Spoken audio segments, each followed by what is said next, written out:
ये कहानी ट्री नाम की एक लड़की के ऊपर आधारित है जिसे उसके बर्थडे के दिन एक सीरियल किलर आकर मार डालता है और वो एक टाइम लूप में फंस जाती है जिसमें वो एक ही दिन को बार बार जीने लगती है। अब ये सीरियल किलर कौन है और ट्री इस टाइम लूप में कैसे फंसी, ये हम आज की इस एक्सप्लेनेशन में देखने वाले हैं। आज मैं जिस फिल्म को एक्सप्लेन करने वाला हूँ उस फिल्म का नाम है हैप्पी डेथ डे। मूवी की शुरुआत में हम ट्री नाम की एक लड़की को देखते हैं जो कार्टर नाम के एक लड़के के कमरे में सोकर उठती है। ये दोनों एक ही कॉलेज में पढ़ते हैं लेकिन ट्री कार्टर को नहीं पहचानती। दरअसल कल रात पार्टी में ट्री ने बहुत ज्यादा ड्रिंक कर ली थी, इसलिए नशे में होने की वजह से वो कार्टर के साथ उसके रूम में आ गई। लेकिन कार्टर एक अच्छा लड़का था इसलिए उसने ट्री का फायदा नहीं उठाया। इसी दौरान ट्री के डैड उसको कॉल करते हैं। आज 18 सितंबर है और आज ट्री का बर्थडे भी है। ट्री अपने डैड का कॉल रिसीव नहीं करती क्योंकि वो उनसे नफरत करती है। इसके बाद ट्री वहाँ से निकलकर अपने हॉस्टल रूम में जाने लगती है और इसी दौरान उसे कैंपस में कई लोग अलग अलग तरह की एक्टिविटी करते हुए दिखते हैं। वहीं उसे टिम नाम का एक लड़का मिलता है जिसके साथ वो एक बार डेट पर गई थी, पर ट्री उसको इग्नोर करके वहाँ से चली जाती है। फिर जब ट्री अपने रूम में आती है तो वहाँ पर उसकी रूममेट जिसका नाम लोरी था वो उसे बर्थडे विश करती है और उसे एक कपकेक देती है, लेकिन ट्री उस केक को फेंक कर वहाँ से चली जाती है। इसके बाद ट्री एक हॉस्पिटल में जाती है जहाँ पर लोरी भी इंटर्नशिप कर रही थी। ट्री वहाँ पर एक प्रोफेसर डॉक्टर गैलगरी से मिलने आती है जिसके साथ उसका अफेयर चल रहा था। फिर वो दोनों वहीं पर एक दूसरे से चिपकना शुरू कर देते हैं, लेकिन तभी वहाँ पर डॉक्टर गैलगरी की वाइफ आ जाती है जिसको देखकर ट्री वहाँ से चली जाती है। उसी रात ट्री एक पार्टी में जाती है लेकिन तभी एक मास्क पहना हुआ इंसान उसको फॉलो करने लगता है। ट्री उसको देखकर डर जाती है और वो एक टनल के अंदर भाग जाती है,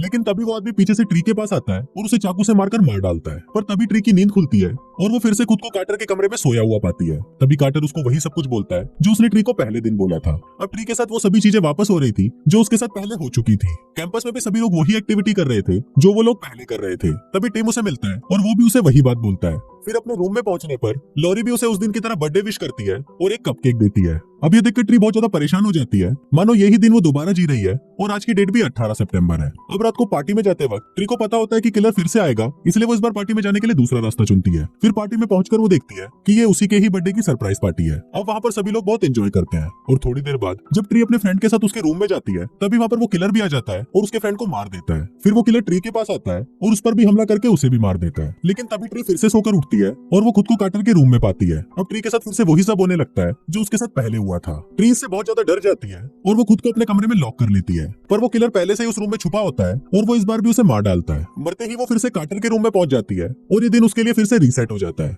लेकिन ट्री के अलावा किसी को भी याद नहीं रहता कि पास्ट में उसके साथ क्या हो रहा था। ट्री को इस तरह परेशान देखकर कार्टर उसे उसकी मदद करने के लिए बोलता है, पर जब ट्री उसे सब कुछ बताती है तो कार्टर उसकी बातों पर विश्वास नहीं करता। लेकिन जब ट्री उसे ये बताती है कि वहाँ पर आगे क्या होने वाला है तो उसको देखने के बाद कार्टर उस पर बिलीव कर लेता है। इसके बाद कार्टर उसे बोलता है कि शायद तुम्हारे पास बहुत सारी लाइफ लाइन है और तुम एक टाइम लूप में फंस गई हो, जिस वजह से जब भी तुम मरती हो तो उसी दिन में तुम वापस पहुंच जाती हो। इसके बाद वो उसे बोलता है कि तुम्हें जिस पर भी शक है तुम उसकी एक लिस्ट बनाओ जिससे तुम ये पता लगा पाओगी कि कौन तुम्हें मारना चाहता है, और अगर तुम इसे बच गई तो तुम इस टाइम लूप से बाहर आ जाओगी। ट्री को ये आइडिया बहुत अच्छा लगता है और वो उन लोगों की लिस्ट बनाने लगती है जिन पर उसको शक होता है। इसके बाद वो किलर का पता लगाने के लिए उस लिस्ट के लोगों को एक एक करके फॉलो करने लगती है। इसी दौरान वो कई बार मरती है और हर बार वो कार्टर के रूम में पहुंच जाती है। वो फिर से ट्राई करती है तो उसका एक्सीडेंट हो जाता है। इसके बाद वो फिर से ट्राई करती है तो किलर उसके सर पर मारकर उसे मार डालता है और इसी के साथ वो फिर से कार्टर के रूम में पहुंच जाती है। इसके बाद वो कार्टर को बोलती है कि तुम्हारा प्लान बिल्कुल ही बकवास था, लेकिन कार्टर को कुछ भी समझ नहीं आता क्योंकि उसे कुछ भी याद नहीं होता। फिर ट्री उसके रूम से जाने ही लगती है पर तभी वो बेहोश हो जाती है, जिस वजह से कार्टर उसको हॉस्पिटल में एडमिट कर देता है। फिर वहाँ डॉक्टर ग्रेगरी से बोलते हैं कि तुम्हारे टेस्ट रिपोर्ट्स बिल्कुल भी सही नहीं है, तुम्हें बहुत सारी इंटरनल इंजरीज है जिस वजह से तुम्हें जिंदा नहीं होना चाहिए, लेकिन तुम्हारी किस्मत बहुत अच्छी है कि तुम जिंदा हो।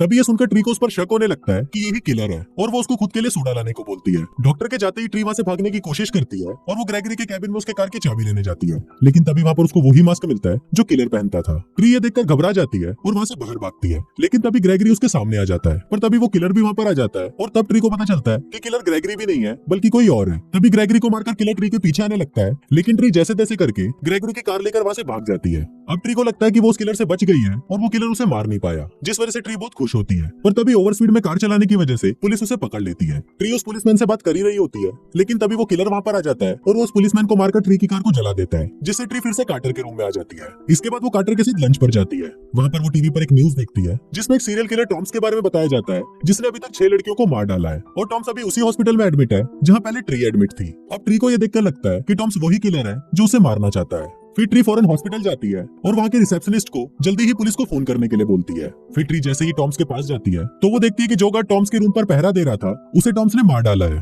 फिर टॉम्स ट्री पर हमला करने की कोशिश करता है, पर तभी कार्टर वहाँ पर आ जाता है और उसको रोकने की कोशिश करता है, पर टॉम्स उसे भी मार डालता है। फिर टॉम्स ट्री को मारने के लिए उसके पास जाता है, लेकिन ट्री पीछे से उस पर हमला कर देती है। अब ट्री टॉम्स को मार सकती थी पर वो उसे नहीं मारती क्योंकि कार्टर मर चुका था, और अगर ट्री ने टॉम्स को मार दिया तो ये टाइम लूप वहीं खत्म हो जाएगा और कार्टर भी कभी जिंदा नहीं होगा, इसलिए ट्री खुद को ही फांसी लगाकर मार डालती है। फिर जब ट्री वापस से कार्टर के रूम में उठती है तो वो भागकर उसे हक करती है क्योंकि अब वो उसे पसंद करने लगी थी। इसके बाद अब ट्री पूरी तरह बदल जाती है। पहले ट्री बहुत ज्यादा घमंडी थी और किसी की भी परवाह नहीं करती थी, पर अब ऐसा नहीं है। सबसे पहले वो अपने रूम में आती है और वहाँ पर वो लॉरी से माफी मांगती है। इसके बाद वो प्रोफेसर ग्रेगरी के पास जाती है और उनसे ब्रेकअप कर लेती है। फिर वो कार्टर के पास आती है और उसे किस करती है। वो उसको बोलती है कि हम आज रात मिलकर पूरी रात पलंग तोड़ेंगे। इसके बाद वो अपने डैड के पास जाती है और उनसे माफी मांगती है क्योंकि वो अपने डैड से हमेशा नफरत करती थी, पर उसके डैड उसे माफ कर देते हैं और उन दोनों का रिलेशन वापस नॉर्मल हो जाता है। इसके बाद ट्री हॉस्पिटल जाती है और वहाँ पर वो सिक्योरिटी गार्ड से उसकी बंदूक लेकर उससे टॉम्स को मार डालती है। अब ट्री बहुत ही ज्यादा खुश थी क्योंकि वो किलर को खत्म कर चुकी थी और उसकी लाइफ भी अब बिल्कुल नॉर्मल हो गई थी। इसी खुशी में वो अपने रूम में कार्टर के साथ अपना बर्थडे सेलिब्रेट करती है।